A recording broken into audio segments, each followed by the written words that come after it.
warahmatullahi wabarakatuh. Selamat pagi anak-anak, selamat siang anak-anak, selamat sore dan selamat malam anak-anak seluruh Indonesia.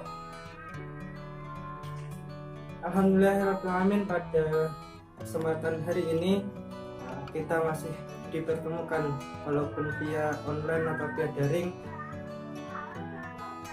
Bapak harap anak-anak tetap semangat belajar, tetap jaga kesehatan, dan semoga kalian berada dalam lindungan Allah Subhanahu wa Ta'ala. Alhamdulillahirrahmanirrahim, kita dipertemukan oleh Allah Subhanahu wa Ta'ala untuk belajar bersama. Kali ini Bapak perkenalan terlebih dahulu. Perkenalkan, nama Bapak adalah Dwi Wiranto, panggil saja Pak Dwi. Saya adalah mahasiswa dari UIN Wali Songo Semarang. Hari ini berkesempatan untuk melaksanakan praktek pengalaman lapangan bersama anak-anak seluruh Indonesia. Bapak dari jurusan Pendidikan Agama Islam tentunya nanti akan bertemu dengan kalian semuanya dalam mata pelajaran, khususnya mata pelajaran Pendidikan Agama Islam dan Budi Pekerti. Itu saja perkenalan dari Bapak. Semoga kita selalu berjumpa dalam kebaikan dan tentunya mencari ilmu yang bermanfaat. Marilah kita persiapkan diri untuk belajar, persiapkan untuk keluarkan buku masing-masing, tata meja yang rapi, tempat duduk yang rapi, dan memperhatikan atau menyimak video yang Bapak sampaikan. Baiklah, kita mulai terlebih dahulu dengan membaca doa bersama-sama. Bismillahirrahmanirrahim. Raditu billahi rabba wa bil islami dina wa bi muhammadin nabiyya wa rasulah. Rabbi zidni ilma warzuqni fahma. Amin. Semoga dengan diawalinya dengan doa, belajar kita menjadi lebih menyenangkan dan tentunya diberkahi oleh Allah SWT. Saya ucapkan selamat datang, kalian berada di kelas 6 SD. Jadi pada hari ini akan menyampaikan materi kita yang pertama, yaitu tentang indahnya saling menghormati. Mohon untuk dibuka LKS atau buku paket masing-masing. Nah, jadi yang pertama saya akan mengenalkan terlebih dahulu apa itu indahnya saling menghormati. Jadi dalam subbab ini kita akan belajar tentang makna Quran surat Al-Kafirun. Jadi nanti akan kita pelajari yang pertama ada sekilas pengenalan Quran surat Al-Kafirun, kemudian yang kedua membaca secara tartil Quran surat Al-Kafirun, kemudian selanjutnya yang ketiga menulis dan menghafal Quran surat Al-Kafirun, yang terakhir memahami isi kandungan dari Quran surat Al-Kafirun. Nah, sebelumnya marilah kita amati gambar berikut ini. Nah, yang pertama ada umat Islam yang menuju masjid untuk beribadah. Kemudian gambar yang kedua ada umat Kristen atau Katolik yang beribadah menuju gereja. Kemudian yang ketiga ada umat Hindu yang beribadah menuju pura. Kemudian ada umat Buddha menuju wihara. Dan yang terakhir ada umat Konghucu menuju kelenteng. Jadi tidak bisa dipungkiri bahwasanya Indonesia adalah negara yang berkepulauan, beragam suku, beragam agama, dan sudah kita amati bahwasanya ada banyak agama di Indonesia yang diakui oleh negara kita. Tentu kita sebagai umat Islam juga telah diajarkan bahwasanya Islam harus rahmatan lil alamin. Apa itu rahmatan lil alamin? Yaitu Islam adalah rahmat bagi seluruh alam. Jadi kita tidak perlu menyalahkan agama lain, walaupun tentunya kita adalah umat beragama Islam. Menganggap agama kita baik tidak berarti menganggap agama yang lain itu tidak baik, karena masing-masing agama akan mendapatkan pertanggungjawaban masing-masing. Nah, kemudian subbab yang selanjutnya yaitu pengenalan Quran surat Al-Kafirun. Jadi surat Al-Kafirun adalah surat ke 109 dengan jumlah ayat 6 ayat. Dan surat Al-Kafirun mengisyaratkan tentang pupusnya harapan orang-orang kafir Quraisy Mekah zaman itu terhadap dakwah Nabi Muhammad SAW. Tentu Nabi Muhammad SAW tidak mau mengikuti tata cara beribadah orang-orang kafir Quraisy. Mereka dipersilahkan beribadah menurut agama masing-masing, dan surat Al-Kafirun tergolong ada surat Makkiyah karena diturunkan di kota Mekah sesudah surat Al-Ma'un.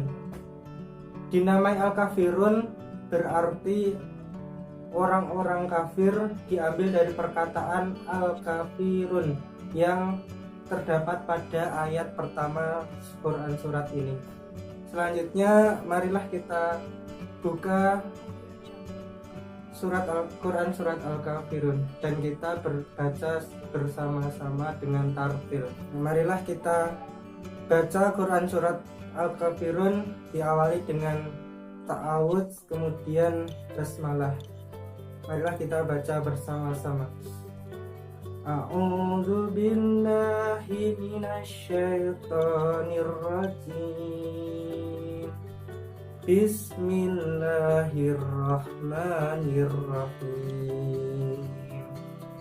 Qul ya ayyuhal kafirun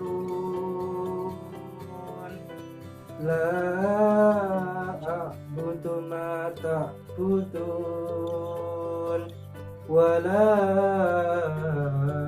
antum abiduna ma a'budu wala ana abidum ma abadtum wala antum abiduna ma a'budu lakum dinukum waliyadin. Bapak harap anak-anak semuanya bisa membaca Quran surat Al-Kafirun ini dengan tartil. Caranya adalah dengan mengazamkan pada diri kalian, saya akan membaca Quran surat Al-Kafirun secara tartil, dan tentunya harus senantiasa dibaca berulang-ulang.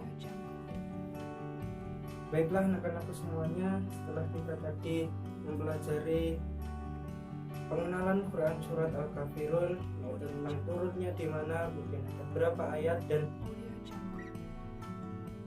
pada urutan keberapa di dalam Al-Quran. Kemudian kita sudah mempelajari bagaimana cara kita membaca Quran surat Al-Kafirun secara tartil, dan selanjutnya adalah isi kandungan dari Quran surat Al-Kafirun. Jadi isi kandungan surat Al-Kafirun berawal dari asbabun nuzul atau sebab turunnya Quran surat Al-Kafirun. Apa penyebab turunnya Quran surat Al-Kafirun? Jadi turunnya Quran surat Al-Kafirun adalah ketika Nabi Muhammad SAW masih berada di Mekah, didatangi oleh empat tokoh kaum Quraisy, kafir Quraisy, yaitu yang pertama ada Al-Walid bin Mughirah, yang kedua Al-As bin Walid, yang ketiga ada Al-Aswad bin Thalib, yang keempat ada Umayyah bin Khalaf.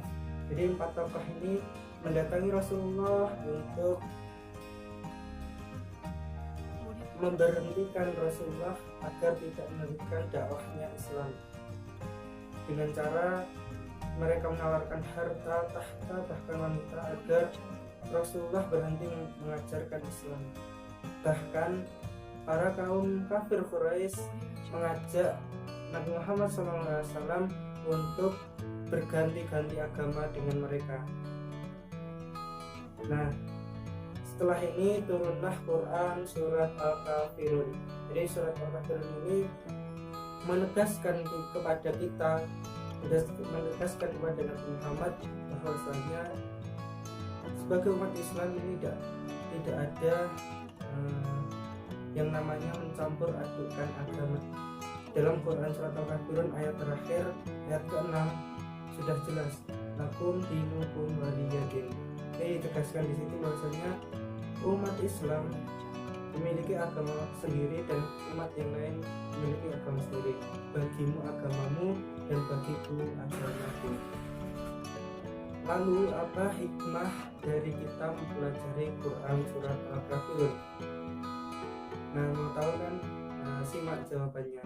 Yang pertama, hikmah dari mempelajari Quran surat Al-Kafirun yaitu bahwasanya kita akan berkeyakinan kuat terhadap agama Islam yang kita yakini ini. Kemudian yang kedua, kita hanya menyembah Allah Subhanahu wa Ta'ala, Tuhan yang satu. Kemudian yang ketiga, Islam adalah murni, tidak dicampur adukan dengan agama apapun. Yang keempat, tidak mengganggu peribadatan kaum lain atau tidak mengganggu ibadah agama lain. Jadi inilah yang dinamakan toleransi. Ingat di akhir Quran surat Al-Kafirun ayat ke-6 sudah ditegaskan bahwasanya lakum dinukum waliyadin, bagimu agamamu dan bagiku agamaku. Maknanya dalam kehidupan bermasyarakat kita wajib menghormati agama lain, kita wajib menghormati perbedaan baik secara agama, baik secara suku, bahkan sampai jenis kelamin. Nah, dalam menghormati agama lain, contohnya adalah kita wajib menghargai peribadahan mereka, bukan berarti mengikuti agama mereka. Ingat ya, jadi tidak boleh mengikuti agama mereka. Sudah jelas ya, berarti dalam hal ini kita boleh berteman dengan teman yang berbeda agama. Kita wajib menghargai ibadah mereka, tidak boleh mengganggu ibadah mereka. Kita masih bisa belajar dengan mereka, kita masih bisa berteman dengan mereka walaupun mereka berbeda agama. Justru ketika kita berteman dengan mereka, kita harus menampakkan sikap rahmatan lil alamin, yaitu berkasih sayang kepada seluruh alam, termasuk kita berkasih sayang kepada teman kita yang berbeda agama. Saja materi pada hari ini, ingat indahnya saling menghormati, yaitu indahnya kita menghormati perbedaan yang ada di antara kita. Semoga kita warga negara Indonesia senantiasa damai dan dalam perlindungan Allah SWT. Kemudian kita selalu semangat berkreasi, tetap semangat beraktivitas, jaga kesehatan, dan marilah kita tutup dengan membaca Alhamdulillah bersama-sama. Alhamdulillahirabbil alamin. Untuk tugas pada pertemuan selanjutnya, yaitu anak-anak wajib menghafal Quran surat Al-Kafirun, kalau bisa beserta artinya. Kemudian tugas yang kedua, menuliskan Quran surat Al-Kafirun, nanti difoto kemudian distorkan buat berdoa. Itu saja dari Bapak, terima kasih atas perhatiannya. Assalamualaikum warahmatullahi wabarakatuh.